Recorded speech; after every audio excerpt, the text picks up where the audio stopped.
नाज़रीन गिरामी अस्सलामु अलैकुम वरहमतुल्लाहि वबरकातुहू। सीधी बात के ताज़ा तरीन प्राइम टाइम में आप लोगों का इस्तकबाल है। नाज़रीन मैं अंसार अज़ीज़ नदवी इस वक्त आप लोगों के सामने कुछ अहम तरीन ख़बरें, कुछ वायरल वीडियोस और कुछ तस्वीर के हवाले से तनक़ीदी तबसरे लेकर के हाजिर हुआ हूँ। मैं आपको बताऊँगा कि किस तरह भारत में इस वक्त दलितों के लिए खाना छूना भी गुनाह बन गया। दबंगों ने पीट पीट करके कत्ल कर दिया है सिर्फ खाना छूने की वजह से। कर्नाटक असम्बली में हंगामे के दरमियान गौकशी मुखालिफ बिल इस वक्त पास होने के बाद हंगामा मचा हुआ है, लोगों में नाराज़गी पाई जा रही। वहीं पर सऊदी अरब से खबर आ रही कि बिन लादेन कंपनी मस्जिदुल हराम में होने वाले क्रेन हादसे में बरी करार दी गई है। पार्लियामेंट की नई इमारत का संग बुनियाद आज रखा जाएगा, उसकी वीडियो आई वो रखेंगे। इंटरपोल ऑपरेशन के बारे में बताऊंगा जिसमें 35 ममालिक में 21,000 मुलजिम किस तरह गिरफ्तार हुए। मथुरा की शाही ईदगाह मस्जिद के खिलाफ मुकदमे की आज समाअत हो रही है, देखते हैं कि उसकी तफसीलात क्या आ रही है।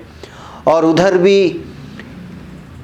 एक फुटबॉलर को सियाफाम कहने की वजह से किस तरह हंगामा मच गया फुटबॉल क्लब पेरिस की जानिब से, वो भी मैं आप लोगों के सामने रखते हुए बहुत सारे अहम तरीन चीज़ें और भी आई हैं मैं वो रखूँ। उससे पहले आप लोगों से दरख्वास्त है कि जिन अहबाब ने हमारे चैनल को सब्सक्राइब नहीं किया है सब्सक्राइब कर लें, हमारी वीडियोस को दूसरों तक पहुंचाने में हमारी मदद करें, लिंक को शेयर करें। इदारे की मजबूती नाजरीन आप लोगों की मजबूती है।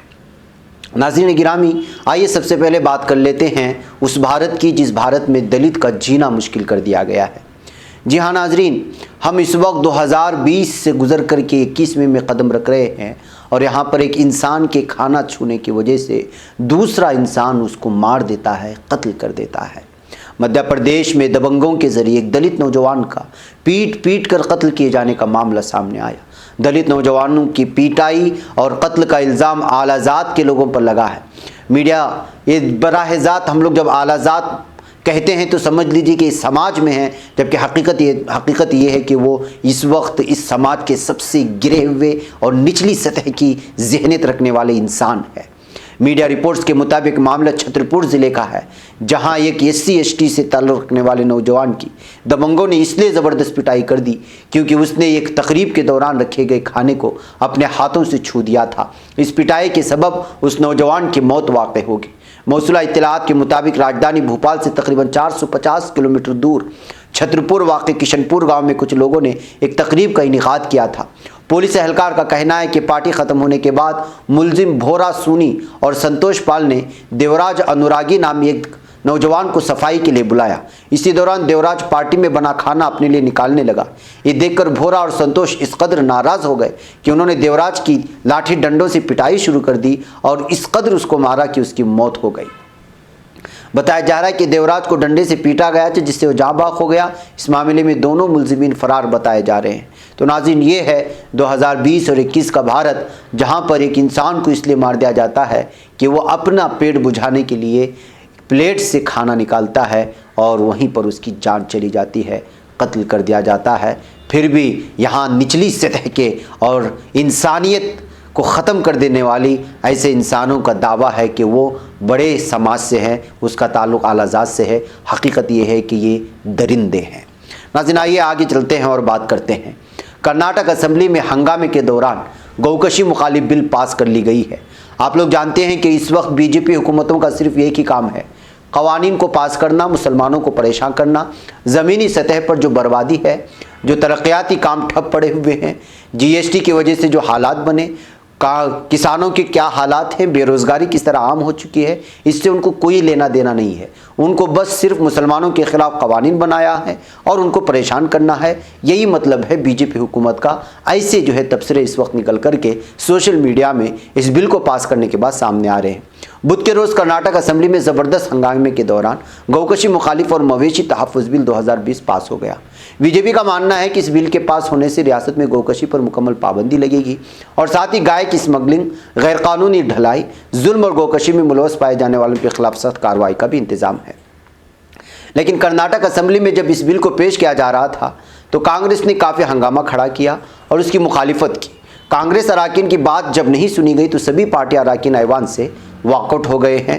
बैकअप नाज़रीन, अब इस मवेशी बिल के पास होने के बाद बिलखुसूस कसाई बरादरी जितने लोग हैं वो बड़े परेशान हो गए। हकीकत यह है कि सिर्फ गौकशी को लेकर के है, लेकिन गौकशी का मतलब यह है कि जो है यहाँ पर लोग हिंदुत्व तंजीमें हर जो है मवेशी को उसके जद में लेकर के लोगों को परेशान करने की कोशिश करते हैं, वो चाहे बैल हो, भैंस हो या फिर दीगर जो मवेशी इस वक्त जिसको बड़े में शामिल किया जाता है, इस बिल के वजह से जो है उन लोगों को भी परेशान करने की कोशिशें होती हैं। और हमेशा से आप लोग जानते हैं बकरीद के मौके पर किस तरह से जो ये सारी चीज़ें सामने लाई जाती हैं।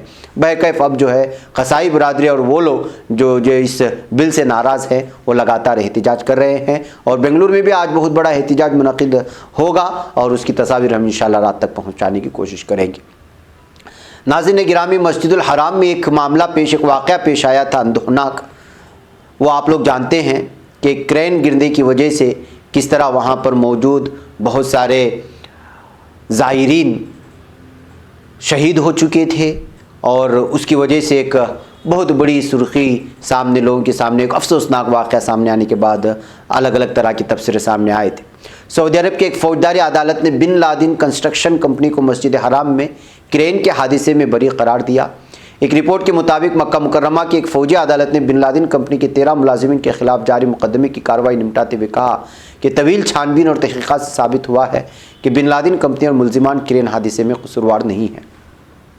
अदालत की तरफ से जारी करदा फैसले में कहा गया कि हमारे पास क्रेन हादसे के हवाले से कंपनी के जिम्मेदारों की तरफ से किसी किस्म की कोताही बरतने का कोई सबूत मौजूद नहीं है। हमें महकमे मौसमियात की वो रिपोर्ट भी मिली है जिसमें बताया गया कि क्रेन हादसे के वक्त मौसम बहुत ख़राब था जो क्रेन के गिरने का बाइस बनी थी।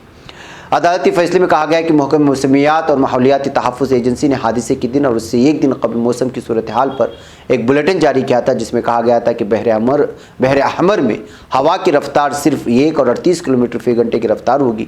अगरचे इसे समंदरी तूफ़ान के तौर पर बयान नहीं किया गया था मगर सख्त एहतियाती तदाबीर इख्तियार करने की ज़रूरत पर जोर दिया गया था। इस बात का इशारा मिलता है कि महकमे मौसमियात की जनरल अथॉरिटी ने ख़बरदार किया था कि मौसम की ख़राबी के बाइस कोई बड़ा नुकसान हो सकता है। बहरकैफ नाज़रीन, ये जो मामला पेश आया था इसमें कई गैर मुल्की और यहाँ के ज़ायरीन जो है जाँ बहक हो गए थे, कई लोग ज़ख्मी भी हो चुके थे और इस मामले को जो है अलग ही अंदाज में पेश किया गया था। बहरकैफ इसमें फ़ैसला सामने आ चुका है।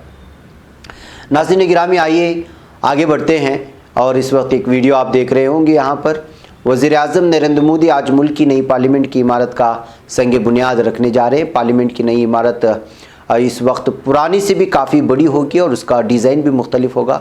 इस मरतबा इमारत का डिज़ाइन गोल नहीं बल्कि सहरुखी होगा। इंडिया गेट के नज़दीक सेंट्रल विस्टा प्रोजेक्ट के तहत तैयार किए जाने वाले पार्लियामेंट के हवाले से मुनक़िद होने वाली इस तकरीब में अलामती तौर पर संग बुनियाद रखा जाएगा, लेकिन इसका तामीरी काम फ़िलहाल सुप्रीम कोर्ट की रोक होने की वजह से शुरू नहीं किया जा सकता है। पार्लियामेंट की नई इमारत 20,000 करोड़ के सेंट्रल विस्टा प्रोजेक्ट का एक अहम हिस्सा है जिसमें राष्ट्रपति भवन से इंडिया गेट तक फैले 13.4 किलोमीटर राजपथ पर वाक़ सरकारी इमारतों की तामीर नौ या तजदीद की जानी है। तो इस तरह से इलाका पूरी तरह से तब्दील हो जाएगा और देखने में इसमें जो है तमाम मज़ाहिब के लोगों ने शिरकत की और अपने अपने धर्म के एतबार से कहीं कुरान की तिलावत, कहीं बाइबल की पढ़ने की वजह से और दीगर बहुत सारे अश्लोक वगैरह पढ़ने के साथ जो है इसकी बुनियाद रखने की रस्म को अदा की गई है। आप इस वक्त ये नज़ारा वीडियो के हवाले से देख सकते हैं। एक 30 सेकंड सुन ले फिर हम लोग लौटते हैं। Of the shadow of death, I will fear no of mine adversaries. Alhamdulillahi Rabbil Alameen Ar-Rahmanir Rahim Maliki Yawmiddin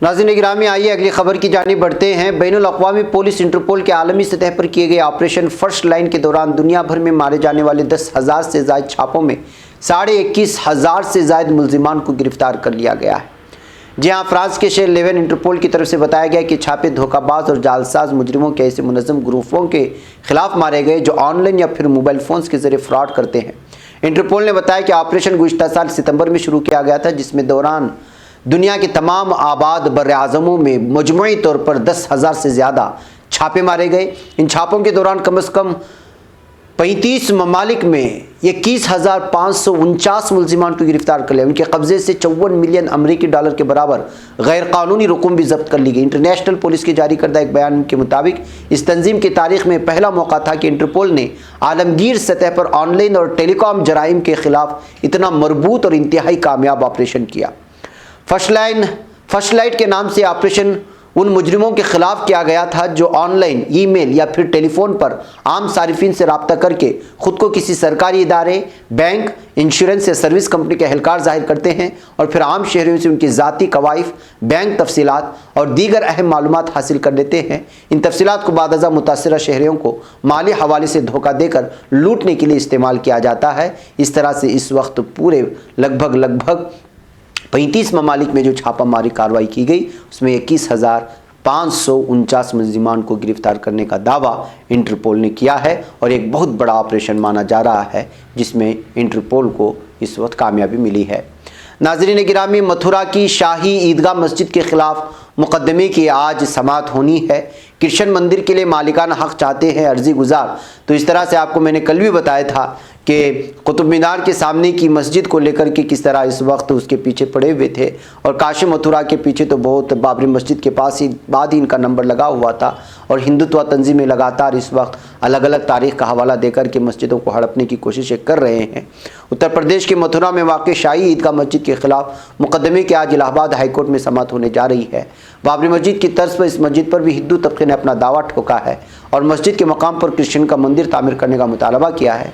तमाम फरीक़ैन आज अदालत पर अपना मौक़िफ़ पेश करेंगे। अदालत आलिया ने सुन्नी वक्फ बोर्ड, शाही ईदगाह मस्जिद कमेटी, श्री कृष्ण जन्मभूमि ट्रस्ट और श्री कृष्ण जन्मभूमि सेवा संस्थान से नोटिस भेजकर जवाब भी तलब किया है। सितंबर में 13.37 एकड़ ज़मीन के मालिकाना हक़ के हवाले से दाखिल की गई अर्जी में कहा गया है कि जिस जगह पर शाही ईदगाह मस्जिद बनाई गई वो जगह हिंदुओं के हवाले किया जाए ताकि इस जगह पर दोबारा मंदिर तामीर हो। साथ ही ये भी मुतालबा किया गया कि जब तक इस अर्जी का तस्वीर नहीं हो जाता उस वक्त तक अदालत जन्माष्टमी या हफ्ते के कुछ दिन ईदगाह मस्जिद के अंदर हिंदुओं को पूजा करने की इजाज़त दी जाए। इस तरह से जो है ये अर्जी दहिंदा ने अपनी दरख्वास्त पेश की थी। उसके मुताबिक जिस जगह पर अभी ईदगाह मस्जिद है वो जगह दरअसल जेल थी जहाँ भगवान श्री कृष्ण की पैदाइश हुई थी। इस अर्जी में मुल्क में मौजूद मजहबी मकामात की शक्ल 15 अगस्त 1947 के वक्त जैसा ही बनाए रखने की सहूलत वाले कानून प्लेसेस ऑफ वर्शिप एक्ट 1991 को भी चैलेंज पेश किया गया है। तो इस तरह नाज़रीन अलग अलग तारीख बयान करना इस वक्त जो है इन लोगों का काम हो चुका है और तारीख़ के हवाले से और अलग अलग तरह की झूठी मनगढ़ंत कहानियाँ सुना करके इस वक्त बिलखुसूस मसाजिद को जो निशाना बनाया जा रहा है वाकई काबिल तशवीश है। इसको बहुत ज़्यादा ही संजीदगी से लेने की ज़रूरत है। नाज़रीन गिरामी, आइए बंगाल की बात करते हैं। बंगाल में बीजेपी की जो दुर्गत यहाँ के अवामी लोगों के साथ अवामी लोगों ने बना रखी है वो तारीख़ के पन्नों में लिखी जाएगी। इनका इस्तकबाल कभी इनके मुकामी गलत नारों से किया जाता है तो कभी पत्थरों से मार करके इनके काफ़िले पर बरसा करके। ये वीडियो इस वक्त NDTV ने शेयर की है। आप अंदाज़ा लगा सकते हैं कितने बड़े पत्थरों से इनका इस्तेमाल किया गया है। दरअसल ये वेस्ट बंगाल के एक बीजेपी लीडर की कार है जिनका नाम है दीपांजन गुहा और ये डायमंड हार्बर जा रहे थे। इनका पूरा काफ़िला, उनका वहाँ प्रोग्राम भी था।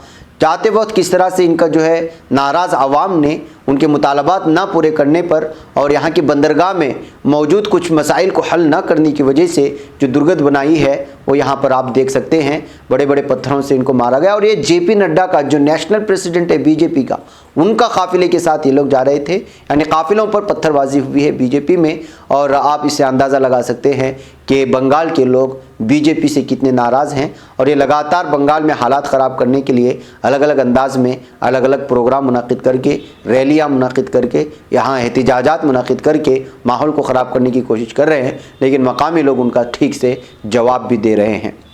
नाज़रीन गिरामी, एक और वीडियो आज वायरल हुई और ये वीडियो आप इस वक्त देख रहे हैं स्क्रीन पर। ये video YSRCP leader D Revathi की है जिसने टोल प्लाजा के एक स्टाफ को थप्पड़ रसीद कर दिया। और ये वीडियो जो आ रही है ये गुंटूर ज़िले से आ रही है और यहाँ के टोल प्लाजा ने उनकी गाड़ी को रोकने की कोशिश की यहाँ के स्टाफ ने और बैरिकेड ला कर के मज़ीद उसको रोकने की कोशिश की तो गुस्से में आई रेवती ने थप्पड़ रसीद कर दिया।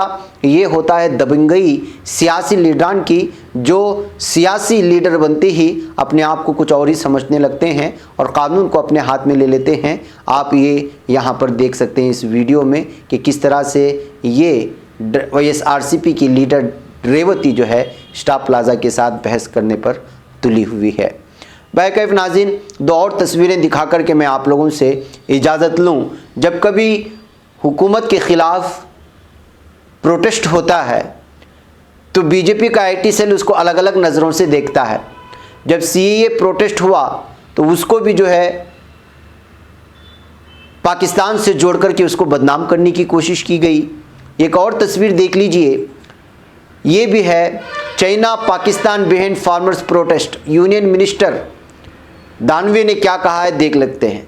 अगर आप बीजेपी के खिलाफ एक लफ्ज़ भी बोलेंगे तो या तो आप पाकिस्तानी होंगे या तो आप देश के गद्दार कहलाए जाएंगे। इनके ट्वीट से और इन लोगों के बयानबाजियों से यही जाहिर होता है कि जो है अगर बीजेपी एक ही वो पार्टी के कारकुनान हैं जो देशभक्त हैं, बाकी सब के सब लोग जो है वतन मुखालिफ हैं, ऐसे जाहिर करने की कोशिश करते हैं बीजेपी लीडरान की जानिब से। इसकी जितनी भी जो है मजम्मत की जाए वो बहुत कम है। आप अंदाज़ा लगा सकते हैं, टाइम्स ऑफ इंडिया की ये सुर्खी है और CAA प्रोटेस्ट के वक्त में गिरिराज ने जो बयान दिया था वो NDTV का ये जो है ट्वीट है। इससे आप खुद अंदाज़ा लगाएं कि इस वक्त किसानों के आंदोलन को बदनाम करने के लिए किन किन हदों को पार करने की कोशिशें हो रही है बीजेपी लीडरान की जानिब से। नाज़रीन गिरामी, मुझे यहाँ इजाज़त दें, इंशाल्लाह फिर मुलाकात होगी। वस्सलामु अलैकुम रहमतुल्लाहि व बरकातहू।